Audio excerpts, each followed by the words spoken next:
Eh ben, bonjour Thibaut Petit. Du coup, merci d'avoir répondu à notre appel pour participer à cette conférence. Et du coup, tu as écrit un livre qui s'appelle Handicap à vendre. Est-ce que tu peux nous parler de ton enquête et puis des réactions qu'il y a eu par la suite? Bon, déjà, merci pour l'invitation et désolé de ne pas pouvoir être présent en direct. Voilà, merci encore. Alors, pour parler de ce livre, de cette enquête qui a duré effectivement 6 ans, il faut que je commence par la genèse de cette enquête. Déjà, pourquoi ça m'est venu? Ça m'est venu de manière assez, pas hasardeuse, mais disons dans un contexte de journaliste assez lambda. Moi, j'étais encore étudiant à l'école. Dans ce cadre-là, on avait un reportage à faire d'une demi-journée. Et moi, j'avais décidé de me rendre dans un ESAT par facilité, parce que je savais que c'était des établissements qui étaient assez ouverts aux journalistes, pour une raison assez simple, c'est que les ESAT ont besoin de communiquer et ils ont besoin de publicité tout simplement pour exister, pour pouvoir passer des contrats avec les entreprises, avec des clients, avec les collectivités publiques, et pour pouvoir faire tourner la boutique tout simplement. Et donc, je m'étais rendu dans un ESAT, dans cet ESAT qui était à Strasbourg, j'avais rencontré deux ouvriers handicapés, deux travailleurs, deux usagers, on reviendra après sur le terme, qui étaient tout à fait ravis d'être ici, et un encadrant qui s'appelait Serge, et qui m'avait fait visiter l'établissement, et qui m'avait dit au cours de cette visite que les exigences étaient les mêmes que dans une entreprise dite classique, dite ordinaire. Et moi, je lui avais demandé un peu comment étaient rémunérés ces travailleurs handicapés. Et là, il m'avait dit, oulala, c'est un peu compliqué, c'est pas un salaire, c'est une rémunération. Et très honnêtement, sur le coup, ça m'avait paru génial. Je m'étais dit, on arrive à faire travailler les personnes handicapées comme dans le milieu ordinaire, c'est incroyable. Et puis j'étais rentré à l'école de journalisme, faire mon reportage, enfin le finir, euh, pour le montrer à mon intervenante qui était ma professeure. Et donc, ça a commencé comme ça. Et quelques semaines plus tard, j'ai réfléchi à nouveau et je me suis dit qu'il y avait quand même une contradiction, sans blague, entre le fait de dire ouvertement qu'on fait travailler des personnes dans ces établissements-là comme tout le monde, mais avec des rémunérations et en fait des droits qui sont loin d'être ceux d'un salarié classique. Et en fait, mon enquête, elle a commencé comme ça. Elle a commencé par le fait de m'intéresser à cette contradiction-là. Entre d'un côté, l'argument principal des ESAT, on va dire de certains établissements, de certains ESAT, qui est de dire, regardez, on travaille comme tout le monde. Et ce qui est honnêtement vrai dans certains établissements. Il y a des ESAT qui travaillent comme des entreprises ordinaires, on y reviendra après. D'un côté ça, et de l'autre côté, finalement, ce statut d'usager, cette rémunération et ces droits qui sont loin, voire très loin d'être ceux du milieu ordinaire, du milieu classique, de l'entreprise, de la fonction publique, etc. etc. Et donc, moi, c'est vraiment cette contradiction-là qui m'a intéressé tout d'abord. Je me suis demandé pourquoi. Et ensuite, la deuxième chose, c'était de me rendre compte en fait que ces personnes-là, que ces travailleurs handicapés-là en ESAT, on ne leur donnait jamais la parole en fait. Quand vous ouvrez les médias, on fait parler des représentants, on fait parler des gestionnaires, on fait parler des directeurs d'établissement, on fait parler des tuteurs, des curateurs. Des fois, c'est la famille. C'est un peu compliqué, évidemment, de s'opposer à ça, mais c'est rarement les personnes concernées. Euh, et ça m'a paru assez étrange. C'est-à-dire que les journalistes, par facilité, ont recours à des intermédiaires.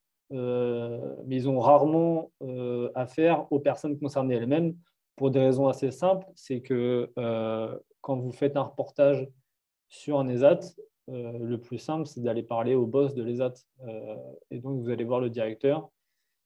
et le directeur va vous présenter éventuellement des personnes qui travaillent dans les ZAT, mais vous les faites parler sur leur lieu de travail. Et vous, comme moi, si demain un journaliste vient m'interroger sur mon lieu de travail, je ne vais pas être tout à fait honnête ou tout à fait franc avec le journaliste, puisque je serai sur mon lieu de travail. Donc, c'est un peu compliqué de dire ce qui s'y passe réellement. Alors, ici, quand je dis ça, je ne suis pas en train de dire qu'il y a du mal-être partout dans les ESAT. Je suis juste en train de dire qu'il y a dans notre métier et dans la société, il y a un point aveugle qui est celui des ESAT et qu'on a un discours unanimement bienveillant sur ces établissements-là. J'invite tout le monde à aller au plus simple, c'est-à-dire dans Google Actu ou d'ouvrir ces journaux de presse locale, régionale, et vous allez voir que les AT incluent accompagne, aide, soutien, accueil. Les mots qui sont utilisés sont toujours les mêmes, il y en a 5-6, c'est des mots tout à fait bienveillants. Et en réalité, on ne s'intéresse jamais aux conditions de travail, on ne s'intéresse jamais au statut de ces personnes-là, hein, qui ne sont pas des salariés mais des usagers. Le terme usager, j'y reviendrai après, mais c'est un terme qui est très violent quand on sait vraiment ce qui se passe dans ces établissements-là. Hein. Ce n'est évidemment pas des usagers, ces personnes-là, c'est des personnes qui travaillent. Donc, on ne connaît pas non plus leur statut, on ne connaît pas leur rémunération, on ne connaît pas leurs droits. Moi, c'est cet ensemble de choses-là hein, qui m'ont conduite à enquêter. Au début, je ne me destinais pas à enquêter pendant 6 ans. Hein. Je me suis dit, je vais faire un article. Ensuite, je me suis dit, je vais faire un article long. Et au bout d'un moment, vous tirez un fil, vous en tirez un deuxième. Et il se trouve que j'ai été, pas submergé, mais en tout cas, j'ai été inondé de témoignages de travailleurs handicapés ou de familles de travailleurs handicapés, mais aussi d'encadrants. Et quand je parle d'encadrants, je parle de travailleurs sociaux, c'est-à-dire de moniteurs essentiellement, qui m'ont écrit pour me dire qu'ils aimeraient bien témoigner. Et j'en reviens à la dernière chose qui m'a incité à enquêter. Je disais tout à l'heure que les témoignages de ces personnes-là ne s'exprimaient pas dans les médias, mais elles s'exprimaient à l'époque, ça fait 6 ans, mais à l'heure des réseaux sociaux, ça fait déjà un bail, elles s'exprimaient sur des forums en ligne. C'est assez surprenant de dire ça, mais moi, au début, quand j'ai cherché à trouver des témoignages, évidemment, je n'en ai pas trouvé dans la presse locale, mais j'en ai trouvé sur des forums en ligne. Il y avait Le Social, il y avait Atout.org, il y avait Doctissimo. Et un jour, j'ai mis un message sur un de ces forums en disant « Bonjour, je suis journaliste, je fais une enquête sur les ESAT, écrivez-moi ». Et j'ai reçu des dizaines et des dizaines de témoignages. Et donc, effectivement, je me suis rendu compte très vite que dans ces établissements-là, il y avait aussi, je dis bien aussi, un mal-être parfois qui s'exprimait, qui était lié aux conditions de travail, comment dire, à une exigence en termes de productivité. Ça peut être aussi une forme d'infantilisation qui est liée évidemment au statut de ces personnes-là. C'est-à-dire qu'elles sont entre une personne qui travaille et finalement qui produit des choses. Parce que quand vous conditionnez des choses toute la journée, quand vous taillez des haies toute la journée, quand vous fabriquez des palettes toute la journée, quand vous servez des repas, que vous préparez des repas toute la journée, vous n'êtes pas le jouisseur d'un service, vous n'êtes pas le bénéficiaire d'un service, vous êtes un travailleur. Et donc, ce truc-là m'a un peu surpris de me dire que finalement, on considérait ces personnes-là comme des usagers. Usagers, c'est le terme de l'administration française, hein, ce n'est pas le mien. Un usager, ça veut dire quoi? C'est un bénéficiaire, c'est quelqu'un qui jouit d'un service, c'est l'usager de la Poste, c'est l'usager de la CAF, c'est l'usager des transports publics, c'est l'usager de la SNCF. et l'usager d'une maison de retraite aussi. D'ailleurs, le parallèle est hyper intéressant à faire. Et donc, ça a des conséquences directes sur les travailleurs, puisqu'ils ne dépendent pas du code du travail, mais du code de l'action sociale et des familles. Donc, pas de salaire minimum au sens du SMIC, hein. On reviendra sur la rémunération après. Pas de possibilité d'exercer ses droits syndicaux non plus. Alors, quand on dit ça, ce n'est pas la possibilité de se syndiquer, puisque vous pouvez vous syndiquer en dehors de l'établissement de manière individuelle. Heureusement, on ne vous interdit pas de vous syndiquer en dehors de l'établissement, mais il n'y a pas de représentation syndicale, il n'y a pas de section syndicale au sein de l'établissement. Ce qui pose des problèmes pour se défendre, qui pose des problèmes pour être représenté. Et puis, évidemment, vous n'avez pas la possibilité de saisir les prud'hommes ni l'inspection du travail. Et donc, cette contradiction-là entre, d'un côté, ce qu'on leur demande de faire, qui sont des travaux de plus en plus techniques, de plus en plus durs, des travaux qui se rapprochent de plus en plus du travail en milieu ordinaire. Je ne vous dis pas combien de fois des directeurs d'établissement ont dit mais nous, on fait comme dans le milieu ordinaire, on produit aussi bien, on va aussi vite. Dans le livre, je parle d'un directeur d'établissement qui se vante auprès de moi sans problème de tailler des croupières aux gros blanchisseurs du coin. Qu'est-ce que ça veut dire? Ça veut dire que son ESAT arrive à prendre des parts de marché aux blanchisseries locales. Bon, pourquoi il arrive à prendre des parts de marché? Parce qu'il a des travailleurs handicapés qui sont très compétents, parce qu'il a des machines qui sont les mêmes que dans le milieu ordinaire, parce qu'il a une main-d'œuvre qui est très peu payée au final. Hein. Dans son établissement, la part de rémunération des travailleurs handicapés, c'était de 10% du SMIC. C'est-à-dire que les aides versaient à ces travailleurs handicapés 10% du SMIC. Le reste de la rémunération, c'est l'État via des subventions, l'aide au poste ou bien l'allocation du handicapé. Et évidemment, les travailleurs sociaux, donc ceux qui sont en première ligne sont les moniteurs d'atelier, sont payés sur les deniers des ARS, donc des agences régionales de santé. Donc, pour résumer, cet ESAT-là, en l'occurrence, il était très compétitif puisqu'il avait des charges qui étaient extrêmement basses et une capacité de travail qui était extrêmement forte du fait du profil de service de travail handicapé, du fait des machines qu'il pouvait y avoir et du fait qu'il pouvait se permettre de prendre des parts de marché à des blanchisseurs lambda. Et donc, là, je referme une énorme parenthèse, mais effectivement, mon enquête, elle parle de ça, elle parle des conditions de travail qui peuvent parfois être dures, parce que les ESAT, je l'ai un peu abordé, mais se sont rapprochés énormément des entreprises, pour beaucoup de raisons. La première, c'est que historiquement, un ESAT ou un CAT, ou même avant l'existence des CAT, c'était plutôt du travail de conditionnement de produits ou de sous-traitance industrielle, et que ces ateliers-là sont partis en Asie du Sud-Est avec la mondialisation. Et donc, il a fallu que les ESAT trouvent des nouveaux marchés, tout simplement, et donc ils se sont tournés vers plutôt le service, le tertiaire, et que pour faire fonctionner ça, on a fait venir à la tête des établissements des personnes qui n'étaient plus vraiment issues du médico-social, mais qui étaient issues du milieu de l'entreprise. Moi, je vais dire que j'ai visité 18 ESAT. Je pense que 90 à 95% des ESAT que j'ai rencontrés avaient à leur tête des personnes qui étaient issues de la grande distribution spécialisée, par exemple. Et donc, ça donne un indice sur la direction que prennent ces établissements-là depuis 5, 10, 15, 20 ans. Ce ne sont quasiment plus des établissements médico-sociaux. D'ailleurs, c'est des choses qui sont assumées par certains directeurs. Ce sont des entreprises dites sociales. Donc, les activités ont évolué.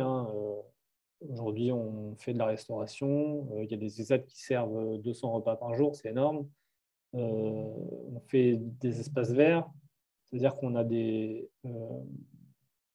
travailleurs handicapés qui sont quasiment autonomes sur certains postes. Et quand je dis autonome, ça va très loin. C'est-à-dire que vous avez des équipes en espace vert de 3-4 ouvriers qui prennent le camion le matin. Donc, dans l'équipe, il y en a un qui a le permis B.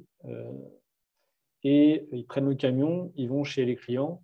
Les autres ne les voient pas de la journée, ils reviennent le soir.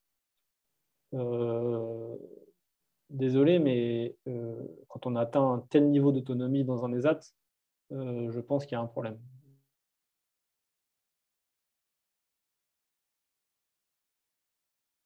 Que les ESAT, comment dire, se servent de ça pour vendre leurs produits. On peut se demander légitimement si ces gens-là n'ont pas leur place dans le milieu ordinaire, tout simplement. Et donc, j'en reviens un peu à l'évolution des ESAT, mais en parallèle, évidemment, des activités qui sont développées et des directeurs d'établissement dont le profil a évolué. Il y a aussi le profil des travailleurs handicapés qui a évolué. En 2005, la France a reconnu le handicap psychique. Notamment beaucoup de personnes qui ont développé des troubles à l'âge adulte, donc, qui ont eu un parcours quasiment classique jusqu'à l'âge adulte et qui ont des habiletés techniques, intellectuelles, physiques qui sont différentes de celles des profils qu'on avait l'habitude de voir en ESAT, qui historiquement sont plutôt des déficients mentaux. Et donc tout ça, ça a permis aussi de changer un peu les activités qu'il y avait en ESAT et de transformer les ESAT. On est effectivement passé de CAT à ESAT, et donc ce qui change, c'est le terme service, donc le tertiaire, etc. etc. Et aujourd'hui, on en est à se demander si, d'après les témoignages que j'ai eus et qui figurent dans le livre, on en est à se demander effectivement si on est toujours dans... parce qu'un ESAT, c'est établissement et service d'aide par le travail. Et aujourd'hui, on se demande si ce n'est pas des établissements et services d'aide pour le travail. Et c'est vrai que le changement de vocabulaire ne semble pas si important, mais en fait, il est énorme, parce que est-ce que l'insertion se fait par le travail ou pour le travail?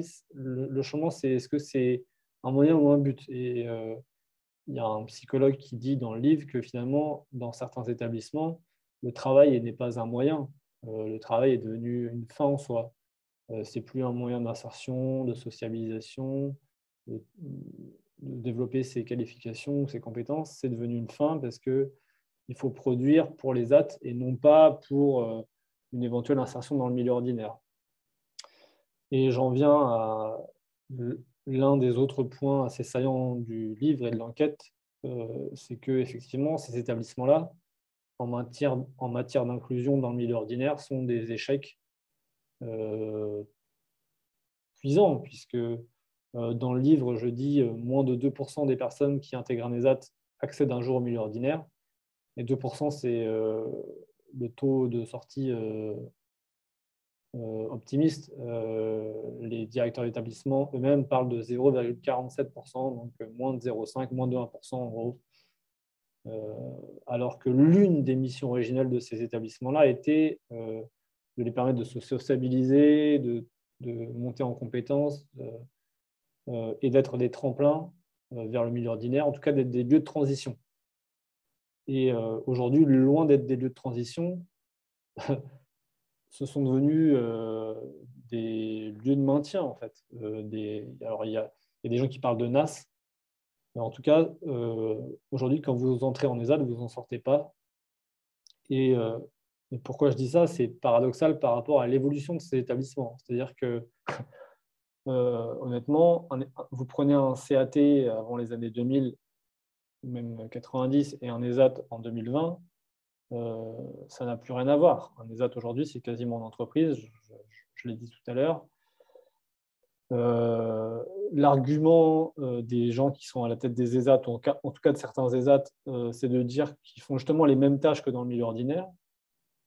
Et à côté de ça, on a des gens qui sont de plus en plus techniquement habiles, physiquement habiles dans les ESAT. Mais pour autant, le taux de sortie n'a pas bougé d'un iota. Ils auraient tort de s'en priver.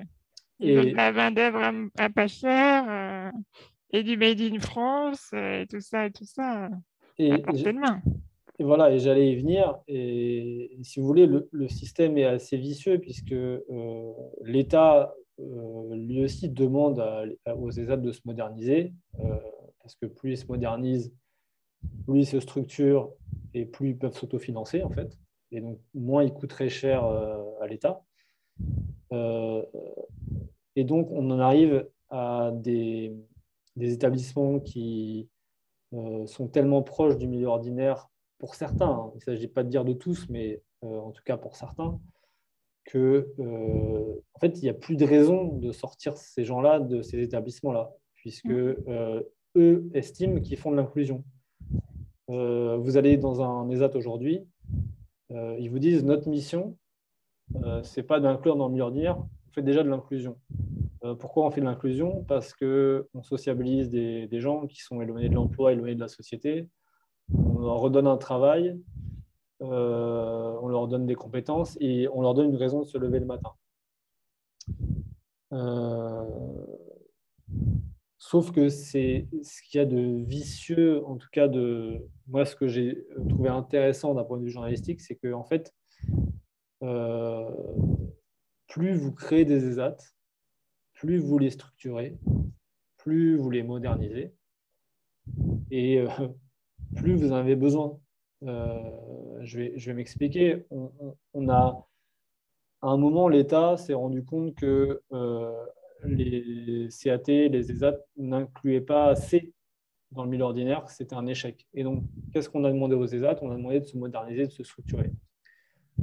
Que ça a eu l'effet absolument inverse, puisque plus vous leur demandez de se rapprocher du milieu ordinaire en termes de production, en termes de productivité, en termes d'impératifs, en termes de qualité, en termes d'exigence, et plus justement vous avez besoin des ESAT.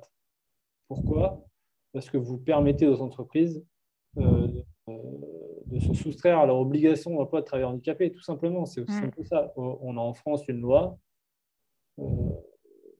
qui dit que les entreprises de plus de 10 salariés, y compris de secteur public depuis 2005, doivent embaucher 6% de personnes en situation de handicap. Et pour satisfaire cette obligation, il y a deux chemins, il y a deux voies. Il y a l'emploi direct. Donc vous employez directement en tant que salarié une personne en situation de handicap. Et l'autre voie, c'est l'emploi indirect. L'emploi indirect, c'est quoi? C'est le recours aux EA, aux entreprises adaptées, pardon, et aux ESAT. Et donc, plus vous avez des ESAT qui sont compétitifs, plus vous avez des ESAT qui sont modernes, plus vous avez des ESAT qui sont structurés, plus vous avez des ESAT qui sont forts en termes de productivité et moins, en tant qu'entreprise, vous avez besoin de recruter des travailleurs handicapés puisqu'ils vont faire le même taf. Et donc, ce qui est vicieux dans ce système, c'est ça, c'est que plus vous créez des places, c'est ça la question, hein, puisqu'on parle d'institutionnalisation, plus vous créez des places et plus vous avez besoin de places. Et c'est un problème que je trouve insolvable, puisque la question, c'est quand même, est-ce qu'on est prêt à faire une place à des personnes qui sont considérées comme peu productives, peu rentables, parce que la question, elle est là, c'est que si les entreprises n'ont pas recours à l'emploi direct, c'est parce qu'elles estiment que ces personnes-là sont peu rentables, peu productives, coûteuses en aménagement de poste, coûteuses en accompagnement. Et on se rend compte que dans certains cas, les AT, alors que ces missions originelles sont justement de favoriser l'inclusion, d'être des tremplins, etc., éloignent ces gens-là de l'emploi dans la vie ordinaire. Et,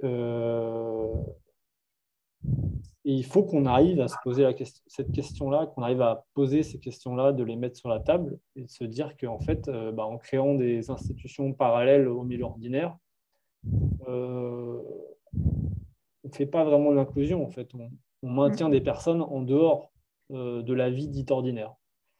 Oui, oui, bah, c'est un peu tout l'objet de notre conférence d'aujourd'hui, la vie autonome. C'est-à-dire que la vie autonome, c'est fermer les institutions pour permettre aux personnes handicapées de vivre dans la communauté et non dans une espèce de monde parallèle où finalement on passe de l'IME à l'ESAT, de l'ESAT à l'institution, et basta avec, je sais pas, on peut faire plein de parallèles en fait.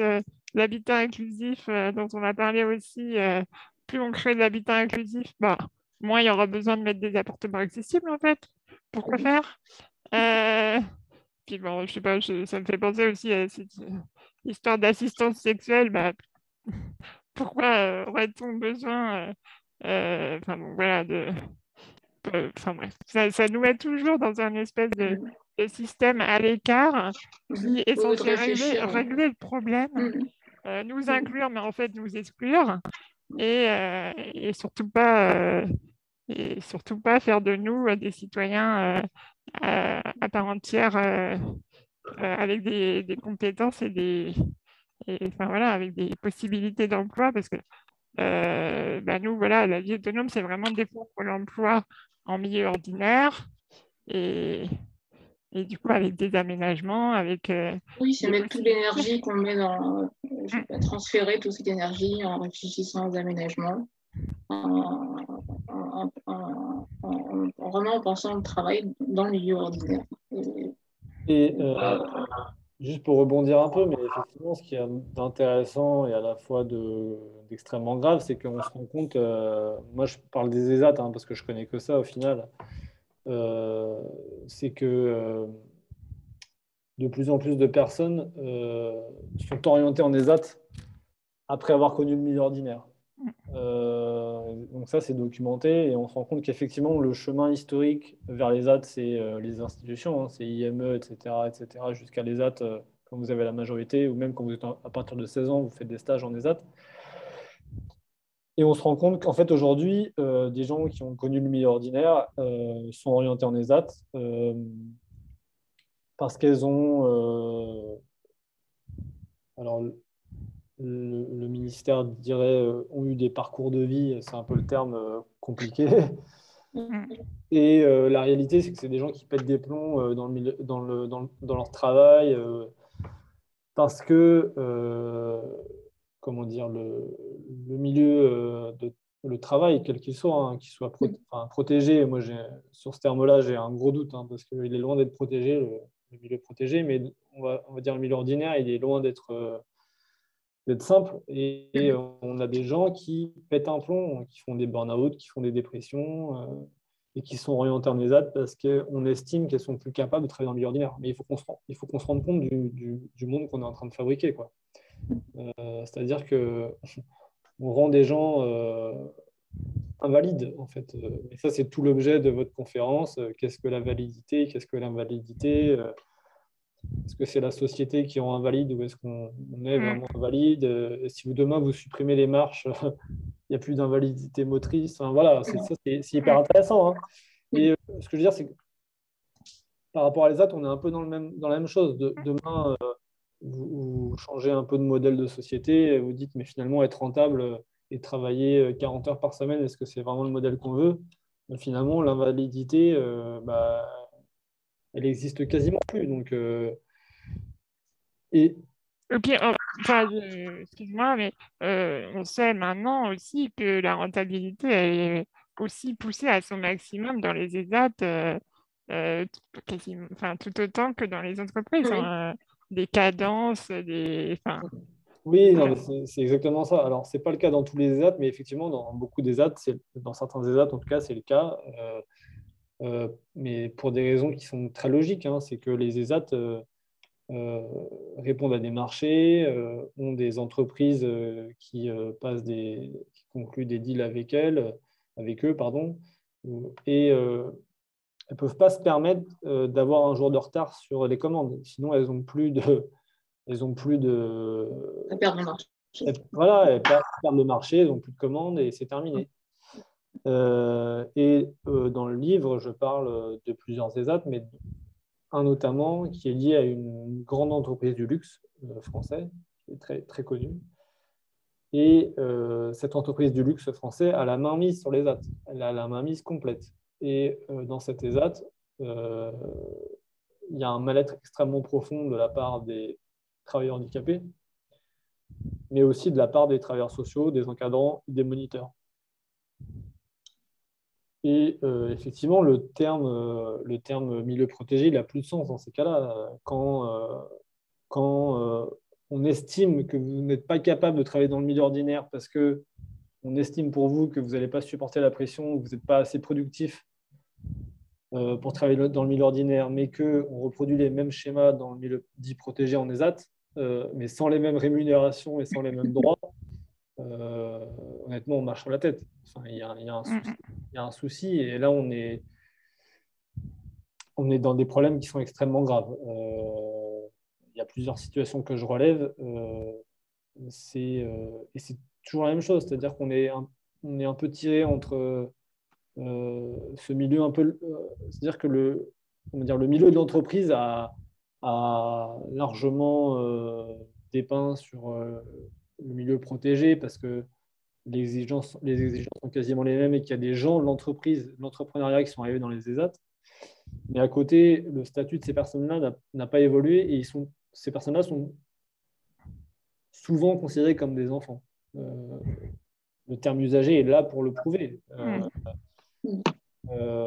C'est-à-dire que vous avez droit à des pauses, mais il y a une petite sonnerie qui résonne dans la cour de l'école pour vous rappeler qu'il faut retourner au travail. Le café n'est pas toujours au même prix pour tout le monde, hein, c'est-à-dire qu'il est parfois plus cher pour les travailleurs handicapés que pour les salariés. Mais pour considération. Alors, voilà, considération, mais il y a une raison qui est assez simple, c'est-à-dire que quand vous êtes l'usager d'un service, quand on estime que vous profitez d'un service, que vous êtes le visiteur, on ne va pas vous faire les mêmes faveurs que pour quelqu'un qui travaille. Et c'est marrant parce que il y a quelques semaines, j'ai fait un peu le tour de beaucoup de sites d'ESAT et le mot service revient énormément. C'est-à-dire que comment ces établissements-là se décrivent en disant on offre des services à des personnes en situation de handicap. Cette sémantique, elle est terrible parce que quand vous connaissez la réalité de ces établissements-là, vous ne pouvez pas dire que l'institution elle rend des services. Non. Les gens que j'ai rencontrés, ils travaillent, ce sont des travailleurs, ce sont des gens qui produisent de la richesse. Moi, je serais bien incapable de faire ce que certains font parce que c'est trop physique pour moi, tout simplement, et que je ne suis pas là-dedans, et que ça me demanderait des mois pour m'y faire. Mais toute la sémantique est très importante dans ce milieu-là, c'est-à-dire que quand on vous dit qu'on vous rend service, quand on vous dit depuis que vous êtes gosse que vous êtes incapable d'être dans le milieu ordinaire parce qu'il faut répondre à des normes, rentrer dans le moule, etc., bah, non seulement vous êtes auto-convaincu de ça, mais en plus, vous-même, vous dites merci finalement à l'institution. Vous êtes comment dire, reconnaissant. Justement, est-ce qu'on peut peut-être faire un parallèle avec... est-ce que tu peux nous raconter les réactions que tu as eues à la suite de la sortie du livre et notamment des gens qui pourraient être pro-ESAT Oui, voilà. Alors, juste avant d'entamer là-dessus, je tiens à dire que moi, et c'est le grand paradoxe de tout ça, et moi, je trouve ça, en tant que journaliste, je trouve ça hyper intéressant, c'est que moi, toutes les personnes, tous les travailleurs handicapés que j'ai rencontrés qui sont en ESAT et qui se plaignent de leur quotidien en ESAT, à part un, continuent à travailler en ESAT. Et pourquoi c'est important de le dire? Parce que euh, malgré tout, pour elles, c'est un moyen de se sociabiliser, de se lever le matin, etc. etc. Et Bah, excuse-moi, c'est aussi. C'est ce qu'ils ont intégré, Bah, quoi. C'est ce qu'on leur a oui, fait. c'est ce qu'ils ont intégré, mais aussi c'est ce qu'on leur propose. C'est-à-dire que s'ils Il n'y vont a pas de... postuler, et moi j'ai postulé dans des entreprises, on nous rayonnait, on nous reçoit, c'est même pas des entretiens, et on nous rappelle jamais. Enfin, non, c'est mais la réalité. Enfin, c'est ce que j'allais dire, hein. J'allais dire, pardon. non, mais il n'y a pas de souci. J'allais dire justement que effectivement, c'est la seule solution qu'ils ont. Euh, Parce que, en l'occurrence, dans le livre, je parle de deux frangins qui s'appellent Sébastien et Robin, qui sont dans les Cévennes, et dont l'un a des diplômes, hein.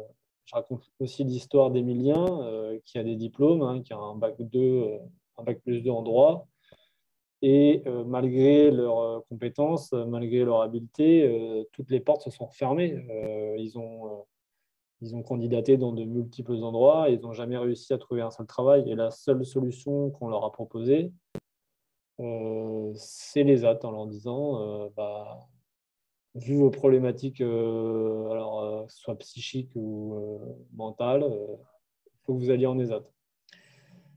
Et donc, effectivement, c'est un problème de pouvoir proposer que ça, c'est un problème. Et, juste, et ensuite, pour te répondre, effectivement, la réaction, il y a eu plusieurs types de réactions. Je vais commencer par celle qui est la moins agréable pour moi. Enfin, agréable, encore que c'était intéressant. C'était la réaction, effectivement, des gestionnaires. Il y a eu une réaction, une lettre assez virulente de la part des cadres et directeurs des AT. Je ne me rappelle plus des termes, mais en gros, voilà, j'étais un faux journaliste, qui a fait une fausse enquête.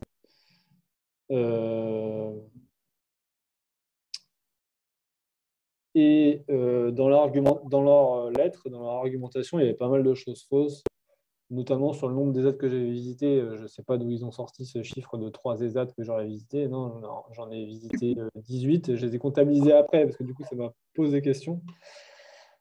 Mais c'était assez curieux de voir qu'ils se sentaient à ce point attaqués, en fait. Alors que, bon, moi, je suis journaliste indépendant, personne ne me connaît, je veux dire, je suis pas, tu vois, j'ai pas pignon sur rue. Ils se sont sentis attaqués, et c'est assez intéressant parce que tu sens que tu touches à des intérêts quand même. Et que il y a certains ESAT euh, qui, alors, il y a des ESAT qui font 0 € d'argent à la fin de l'année. Il y en a qui sont même déficitaires, voilà, il faut le dire. Mais il y en a qui font beaucoup d'argent. Je raconte dans le livre que je rencontre un directeur des ESAT dont les ESAT donc, fait 600 000 € de bénéfices, de résultats, donc de bénéfices. C'était en 2020. Donc, voilà, 600 000 €, ça commence à être beaucoup quand même. Et donc, il faut aussi qu'on se pose cette question-là, de se dire, mais comment ça, il y a des ESAT, qui sont des associations subventionnées, on va dire, à les 70-75% par l'État, qui arrivent à faire plus d'un demi-million d'euros de résultats nets. Bon, ça pose question, ça pose sérieusement question.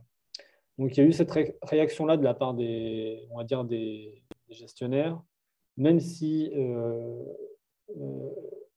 les associations gestionnaires, que sont l'UNAPI, que sont APF, que sont la Page, voilà, elles ont pas réagi officiellement, en fait. Il y a eu ce courrier-là dont je parle, qui est de l'association des cadres et directeurs des AT. Il n'y a pas eu de réaction officielle des grosses associations gestionnaires pour une raison simple. Elles ont compris que si tu parlais, si tu réagissais, tu contribuais à la promotion du livre. C'est assez simple. Mais je tiens à dire ici que l'UNAPI a réagi en interne. J'ai eu accès à un courrier qu'ils ont envoyé à leur directeur d'établissement et à leur président d'association, donc les ADAPI locales et les directeurs des AT, pour dire en gros que le livre, risquait de nuire à leur réputation et qu'il fallait dès à présent que les directeurs des ESAT et les présidents d'associations locales arrêtent de répondre aux journalistes et qu'ils fassent tout remonter à Paris, donc à l'UNAPI, quoi, au siège national de l'UNAPI. Ça ressemble un peu à une communication de crise, mine de rien. Et ça, c'était pas une réaction officielle, hein, c'était quelque chose d'interne. Voilà, en gros. Après, sur la réaction autre, je tiens à dire ici que depuis la sortie du livre, donc mi-février, 17 février, moi, je suis dépassé par les témoignages que je reçois, honnêtement, de personnes qui me disent ah, mais moi aussi, ou les familles qui me disent on veut témoigner, etc. etc. Pour tout vous dire, j'ai reçu plus des témoignages je ne suis pas très fort en maths, mais mars, avril, mai, juin, en 4 mois, j'en ai eu en 6 ans, honnêtement. Et c'est à la fois intéressant d'un point de vue journalistique et c'est à la fois extrêmement flippant parce que je me dis que les critiques qu'il y avait sur le livre, en gros, les critiques, c'était vous avez visité 3 ESAT, vous faites des généralités, vous ne pouvez pas en tirer des conséquences générales sur les ESAT. Là, j'en suis très loin, puisque les témoignages que j'ai, c'est de toute la France. J'étais à Privas il y a quelques semaines. À Privas, il y a un énorme malaise dans un de ces établissements-là. Et en fait, le problème est encore plus grave que ce que je l'imaginais en fait, pendant 6 ans, en enquêtant. J'en suis arrivé là, parce qu'en recevant tous ces témoignages, il y a des gens qui m'écrivent, qui me disent aidez-nous, vous êtes notre dernière chance. Enfin, c'est assez glaçant en fait. Et moi, je n'estime pas avoir ce rôle-là. Donc, enfin, moi, je vais continuer à travailler sur ce sujet, évidemment. Il y aura peut-être une suite sous une forme ou une autre. Mais ce qui est sûr, c'est que je vais continuer à travailler sur ce sujet-là parce que quand vous êtes on vous écrit autant pour vous faire part de témoignages qui sont à chaque fois personnels. Hein. C'est pas pour faire des généralités. Hein. Ils disent pas non, mais c'est partout pareil à chaque fois. Ce qui est assez curieux d'ailleurs, c'est les pincettes que prennent les gens pour témoigner. Ils disent à chaque fois non, mais je suis sûr que c'est pas pareil ailleurs, mais j'aimerais bien vous parler de ma situation personnelle. Mais toutes ces situations personnelles disent quelque chose d'un système, évidemment. Le système des ESAT, il est défaillant. Il y a des dysfonctionnements, il y a des choses qui ne vont pas. Et c'est notre rôle journaliste d'aller voir derrière ce discours aseptisé, ce discours bienveillant qu'on entend depuis 10, 20, 30, 40 ans. Non, le secteur médico-social, non, les institutions ne sont pas tout le temps et en tout temps bienveillantes. Ce n'est pas le cas. Et c'est à nous d'enquêter là-dessus. Voilà. Oui, est-ce que tu as eu des réactions du style bah, c'est déjà bien qu'ils aient ça parce que enfin, nous, quand on parle d'institutions, donc plus des foyers, Oui, voilà, où c'est vont ça. aller ces gens-là si comment ça Eh se ben, passe? oui, mais alors ça, c'est aussi le discours des familles des fois, hein, Mm. Oui, de se dire, et ça, c'est un truc que j'ai beaucoup retrouvé, hein, de dire, malgré le fait que ça se passe mal, là, je parle des familles, on lutte pour que. Alors, je prends l'exemple de plusieurs personnes que j'ai rencontrées il n'y a pas longtemps. Par exemple, l'ESAT avait demandé la sortie de l'établissement de plusieurs travailleurs handicapés et les familles qui étaient en bisbille contre ces ESAT-là ou ces ESAT-là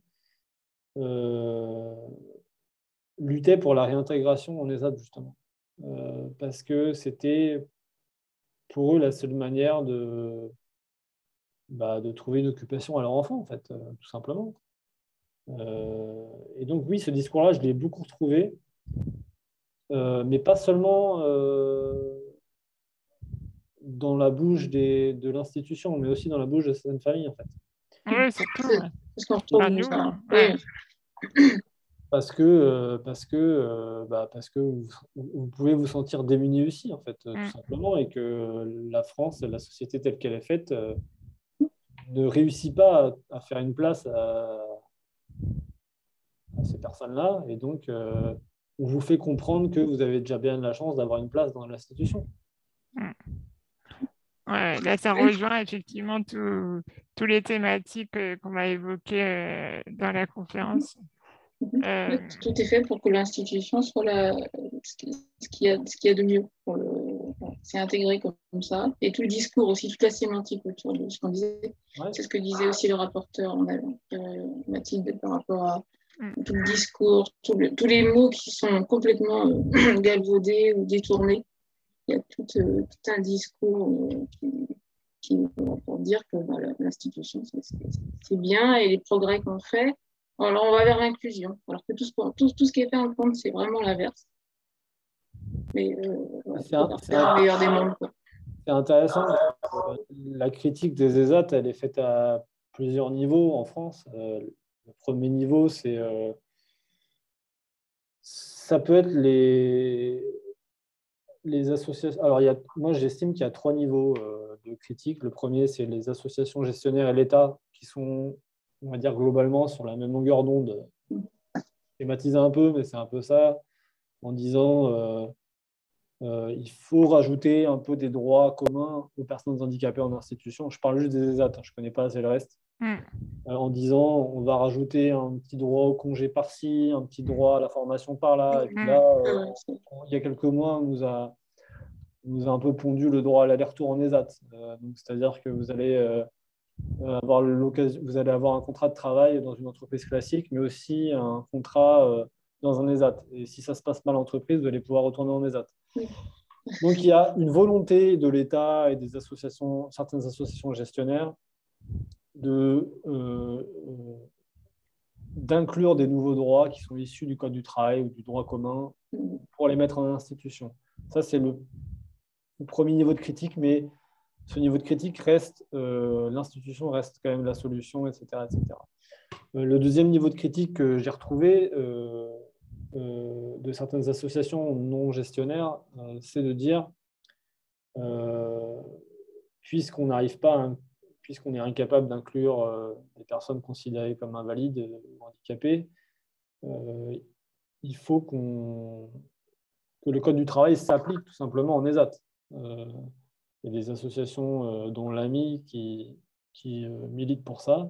Il y a aussi des associations gestionnaires qui se rendent compte un peu de l'hypocrisie que c'est qu'est ce statut d'usager évidemment en ESAT et qui disent aujourd'hui on a des tels niveaux de compétences, on a des tels niveaux de productivité qu'il faut que le Code du travail s'applique en ESAT. Voilà. Et on a effectivement je rajoute juste que le premier niveau de critique dont je parlais tout à l'heure, c'est aussi celui de l'IGAS et de l'IGF, le rapport de l'IGAS et de l'IGF, donc Inspection générale des affaires sociales et Inspection générale des finances, qui proposent dans leur étude effectivement d'accroître les droits des travailleurs handicapés, mais sans jamais les faire passer salariés, etc., etc. Et le troisième niveau de critique qui est celui de certaines associations militantes et celui de l'ONU, qui est de dire que finalement, ces institutions-là, ces établissements-là, ces ESAT en l'occurrence, sont des lieux de ségrégation et d'exclusion et non pas des lieux d'intégration. Pour une raison assez simple, c'est que, et ça c'est une autre chose évidemment, moi je me suis rendu compte moi-même pendant mon enquête, c'est que un ESAT peut être perçu comme un lieu où vous mettez des personnes qui ont un seul point commun, c'est une invalidité, mais quelle qu'elle soit sensorielle, physique, morale, psychique, cérébrale, physique, etc., etc. Et donc, sauf que ces personnes-là ont évidemment des aspirations personnelles, elles n'ont évidemment rien à voir entre elles. c'est pas parce qu'elles ont une invalidité qui a pu être décidée par l'administration française à un moment donné, à un instant T, que ça leur fait un point commun. Encore une fois, moi j'ai rencontré des personnes qui étaient très différentes, qui n'avaient rien à voir entre elles. Et de se dire finalement leur point commun qui est une invalidité quelle qu'elle soit et leur incapacité à travailler dans le milieu ordinaire va faire qu'on va les orienter dans des établissements médico-sociaux qui sont en dehors de tout cadre normal. Et sans dire tout ça, c'est ce que pointe l'ONU, évidemment, en parlant de ségrégation, d'exclusion, et ce que pointent aussi certaines associations militantes. Et bon, je pense vraiment qu'il faut qu'on se rende compte, nous, enfin nous, pas vous, mais nous, la société, moi dont je fais partie, qu'on arrive à traiter ce sujet comme un sujet politique, en fait, de se dire, en fait, les gars, tout ça, c'est pas Dieu, c'est pas naturel, il n'y a pas de loi de la nature là-dedans. C'est une volonté. Quand on crée des institutions, sans rentrer dans le débat, ouais, enfin, pourquoi pas, mais il faut qu'on sache pourquoi on fait ça, quel choix de société on veut, essayer de dire qu'effectivement, tout ça, ça ne procède pas des lois de la nature. Tout ça est un choix politique, c'est un choix de société. On décide de mettre des gens dans des cases, on décide de dire que ces personnes-là ne sont pas capables d'être dans le monde avec tout le monde. Mais ça en dit long sur ce qu'on est, sur notre société, etc., etc. Il faut qu'on traite ce sujet-là comme étant un sujet politique. Je crois que il faut qu'on ait ce débat-là. On n'arrive pas à l'avoir en France parce que on estime tous que l'institution, elle est bien, en fait, et qu'il en faut, alors que le débat doit avoir lieu. Il aura lieu un jour, hein, c'est sûr. Il aura lieu un jour, j'en suis persuadé, mais c'est comme plein d'autres sujets. Hein. Il faut que fasse notre bout de chemin, qu'il y ait des enquêtes, que les gens se mobilisent, comme vous le faites. Voilà. Juste qu'il faut qu'on ait ce débat, qu'on arrête de dire, en fait, Et toi, qu'on arrête, en institution, quoi. qu'on arrête de mettre en avant faire en ESAT comme étant quelque chose justement acheter ça, c'est une bonne action. Enfin, oui. c'est ça. Un peu les cafés joyeux. Surtout qu'on exploite les gens, donc il y a une belle hypocrisie en plus. Alors, ça, j'en ai pas encore parlé, mais c'est hyper intéressant parce que je parle dans le livre effectivement d'une association, d'une entreprise, une association, je ne sais plus quel est son statut juridique, mais qui est spécialisée là-dedans, c'est une entreprise qui achète des produits en gros chez un fournisseur. Ça peut être des ramettes de papier, etc., etc., et qui va les faire conditionner dans un ESAT et après qui les revend à des entreprises en disant c'était fait en partie par des travailleurs handicapés. Et les gens foncent là-dedans. En fait, l'argument, il est double. C'est-à-dire que le premier, il est éthique. C'est de dire ça a été fait par des personnes handicapées, soyez sympa, soyez moral, achetez, quoi. Et le deuxième, c'est l'argument dit fiscal qui est en lien avec cette fameuse loi où les entreprises doivent employer des travailleurs handicapés, sinon elles doivent cotiser à la GFIP. Et il y a d'autres manières d'y échapper. Hein. Oui, tout à fait. Non, mais tout à fait. Mais c'est un argument qui est terrible. Là, l'autre jour, j'ai rencontré un libraire justement pour parler du livre et il me racontait lui-même qu'il se faisait démarcher par des commerciaux qui lui disaient mais achetez ces ramettes de papier-là, achetez plutôt ces stylos-là, parce que ça a été conditionné en ESAT et en plus, vous allez permettre de faire baisser votre cotisation à GFIP. L'argument, il est terrible, hein, parce que si vous dites non, vous êtes un salaud, en fait. Donc, et le Made in France qui rajoute une couche pour les ventes. L'argument local ou Made in France, c'est extrêmement fort aussi, effectivement. Donc, c'est pour ça que d'ailleurs, le titre, c'est handicap à vendre, c'est-à-dire qu'on est là-dedans. On est dans la vente d'un handicap. Pourquoi ? Parce que ces personnes-là, aujourd'hui, dans les ESAT, sont extrêmement productifs. Et en plus, il y a un argument dit fiscal. Alors, même si le terme fiscal est impropre, en tout cas, il est présenté comme un argument fiscal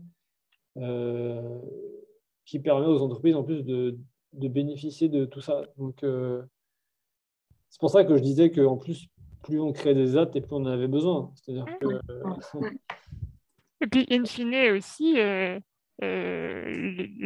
l'acheteur lambda, même sur les sites internet ou dans des boutiques, ça commence à se voir, faire les ESAT, des choses comme ça, et comme si c'était vraiment l'ultime argument pour acheter, quoi. oui, et puis ils sont très implantés, hein. Il y en a 1500 en France, il y en a plusieurs par Dans tous les domaines. département, ils sont dans tous les domaines, ils sont massivement à l'écart des villes. Donc Mm. Ça, ces institutions sont Ouais. voilà. Ben, j'allais dire merci. On va te retrouver en direct pour les questions. Donc, ben voilà. Merci et à tout de Et, suite. Merci beaucoup. merci beaucoup. À tout de suite alors.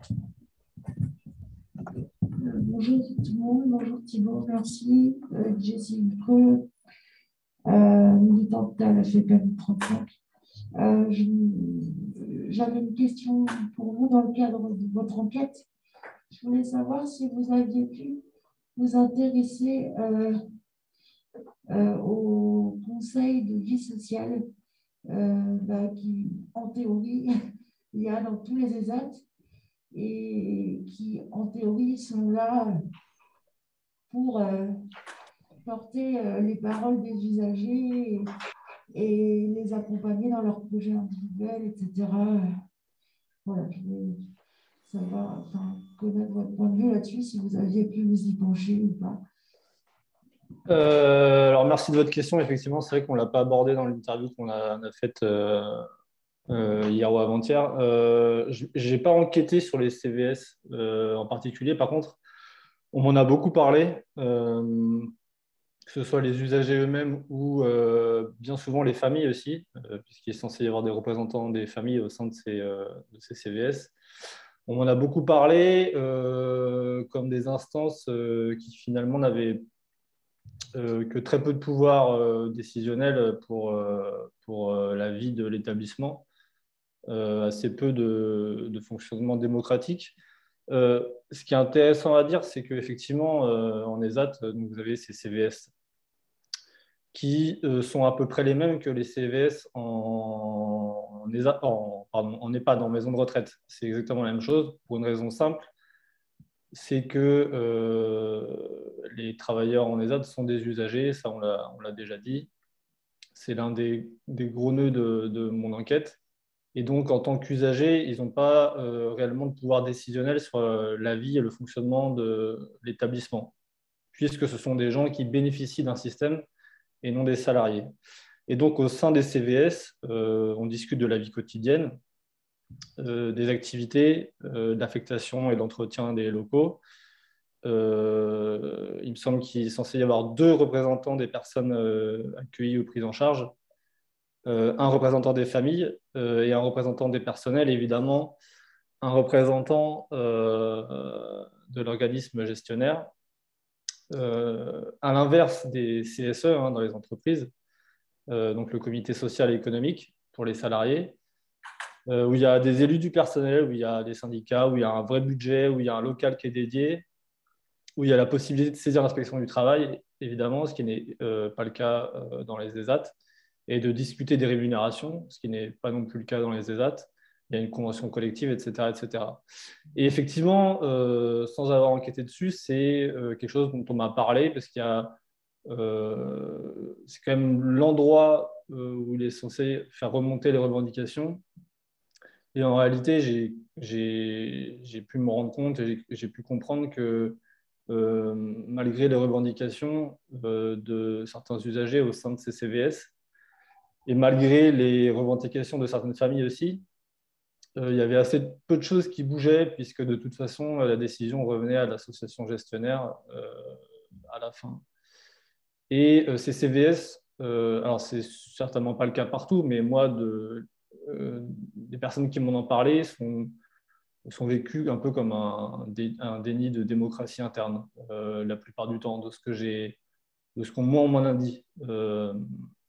Voilà, en gros, sur ce que je peux dire sur les CVS. Mais j'ai quand même rencontré beaucoup de familles et d'usagers qui étaient en souffrance vis-à-vis de ces instances-là. Ça pose question parce que c'est censé être l'endroit où on discute des problèmes qu'il y a au sein des établissements. Et de ce que j'ai pu recueillir, c'est une caisse enregistreuse, mais il n'y a pas vraiment de décisions qui sont prises dans le sens des usagers à l'issue de ces CVS.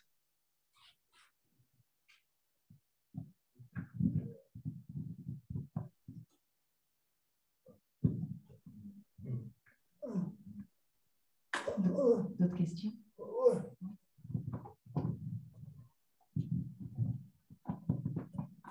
Moi, je peux bien poser une question. Bernadette Caudron, c'est juste la question des salariés qui travaillent dans ces ESAT. Quand je parle des salariés, c'est les moniteurs d'atelier, l'encadrement en fait. Effectivement, vous expliquez que c'est de moins en moins des travailleurs sociaux finalement, puisque de plus en plus sont recherchés des profils commerciaux. Et comment, enfin, je vais dire, moi je m'interroge par rapport à ces salariés, c'est comment ils vivent toutes ces transformations, mais aussi comment ils vivent leur rôle par rapport aux services qu'ils ne rendent plus à l'égard des usagers. Alors, c'est hyper intéressant, effectivement. Alors, moi, je dois préciser que pour mener cette enquête, je n'ai pas interrogé que des usagers ou des familles d'usagers. J'ai recueilli beaucoup de témoignages de moniteurs, d'encadrants, mais surtout de moniteurs d'atelier qui sont les personnes en première ligne et qui sont très mal payées aussi. Vous commencez au SMIC et vous allez rarement au-dessus de 2 000 euros pendant votre carrière. J'ai encore discuté avec 2 monitrices il y a quelques jours, dont une avait, je crois, 30 ans de carrière, elle était à 1 008 et son travail avait effectivement beaucoup évolué. Comment ils le vivent? Alors moi, ceux avec qui j'ai pu parler, ils le vivent très mal. Beaucoup sont dans un profond malaise vis-à-vis de tout ça.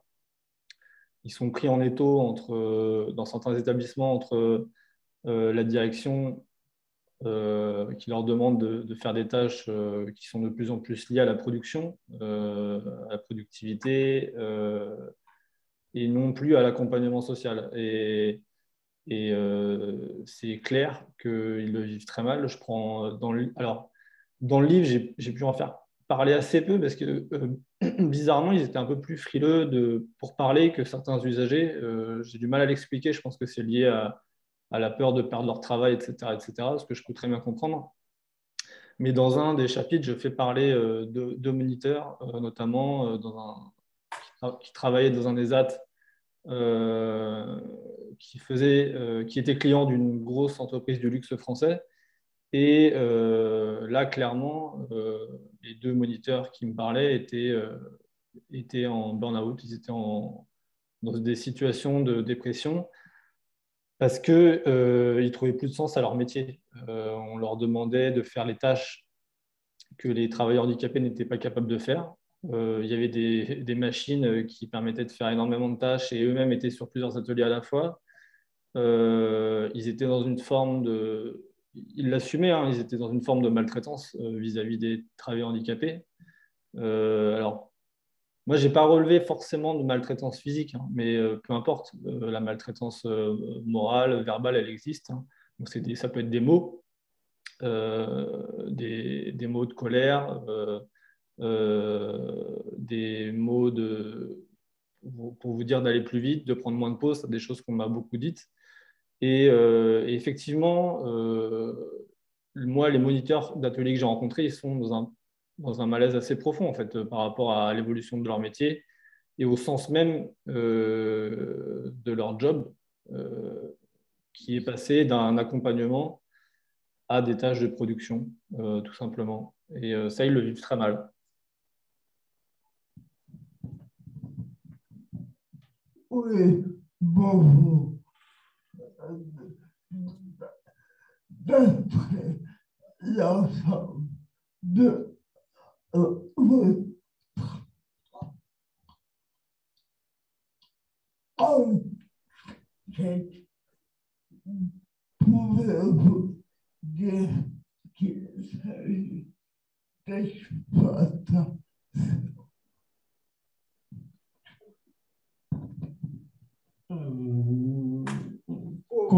Bonjour. Compte tenu de l'ensemble de votre enquête, pouvez-vous dire s'il s'agit d'exploitation? Dur de répondre à ça, non. Je pense que c'est pas forcément à moi de le dire. Moi, je l'ai expliqué plusieurs fois, mais il y a deux mots. Enfin, évidemment, il y a d'autres mots, mais il y a deux principaux mots que je n'emploie pas dans mon livre. C'est les mots esclavagisme et exploitation. Pourquoi? Parce que, ouais, évidemment, le mot esclavagisme renvoie à un passé qui n'est, à mon avis, pas celui des ESAT aujourd'hui. Et le terme exploitation, je ne l'emploie pas parce que c'est un terme que moi j'estime galvaudé et qui peut en plus vous emmener devant les tribunaux quand vous êtes journaliste. Ensuite, je ne l'emploie pas parce que j'ai voulu faire une enquête qui est faite sous forme de reportage, hein, puisque je parle de gens et je parle d'histoire et je me rends dans des endroits le plus au ras du sol possible, c'est-à-dire raconter des histoires, décrire des situations, faire parler les gens. Et j'ai pas besoin de mettre de mots, j'estime que j'ai pas besoin de mettre de mots sur des situations que je décris. Les gens se font leur propre avis. Et surtout, le terme exploitation que moi j'emploie pas à titre personnel, il est employé par des familles, il est employé par des usagers, il est employé par des ouvriers, il est employé aussi par certains encadrants, des moniteurs, des chargés de production aussi. Donc vous dire qu'il y a de l'exploitation, moi je ne pourrais pas le dire. En revanche, il y a des situations qui peuvent parler d'elles-mêmes. Quand vous êtes un travailleur handicapé qui a connu le milieu ordinaire, qui est considéré comme très productif encore aujourd'hui, il y a 2 jours, il y a une maman qui m'envoyait le rapport de stage de son fils, enfin l'évaluation de son stage plutôt, donc c'est l'évaluation de la part de la direction. Et c'est écrit en noir sur blanc, je ne vais pas dire le prénom, mais on va dire Kevin, est très productif. Il y a ce terme-là dans l'évaluation de son stage. Donc on est bien dans des logiques de production, de coûts, de charges, etc., etc. Et donc, effectivement, quand vous êtes un travailleur handicapé qui est considéré comme très productif, qui a des habiletés techniques, qui est autonome, hein, il y a des équipes aujourd'hui, notamment en espace vert, qui prennent le camion le matin, qui partent à 4 ou 5 et qui reviennent le soir, et personne ne les a vus, même pas des moniteurs, puisqu'ils sont autonomes, et que vous êtes payé, on va dire, un SMIC au total, mais que la part de rémunération des aides, c'est 10% du SMIC en moyenne, que vous n'avez pas les mêmes droits que les salariés, c'est-à-dire pas de possibilité d'exercer vos droits syndicaux, en tout cas pas possibilité de créer de section syndicale, pas la possibilité de saisir les prud'hommes en cas de problème, et que en plus, votre représentant, les instances qui vous représentent sont les mêmes qui vous emploient, hein, parce que le milieu de handicap est problématique par rapport à ça aussi. Et ben, effectivement, moi, je peux comprendre et on peut en déduire qu'il y a des situations qui se rapprochent de l'abus, voire des formes d'exploitation. C'est évident. Après, effectivement, encore une fois, moi, j'emploie pas ce mot-là parce que je pense que je n'ai pas à l'employer, parce que je décris des situations et parce que c'est des choses que les familles et les usagers sont amenés à dire eux-mêmes. Voilà, tout simplement.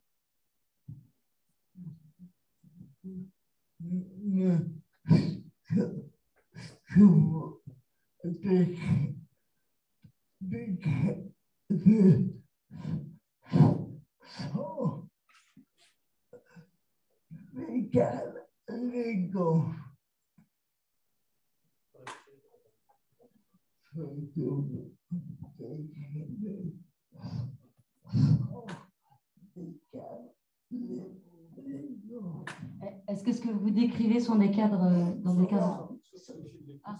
En fait, ce que vous décrivez sort des cadres légaux. Des cadres légaux, non.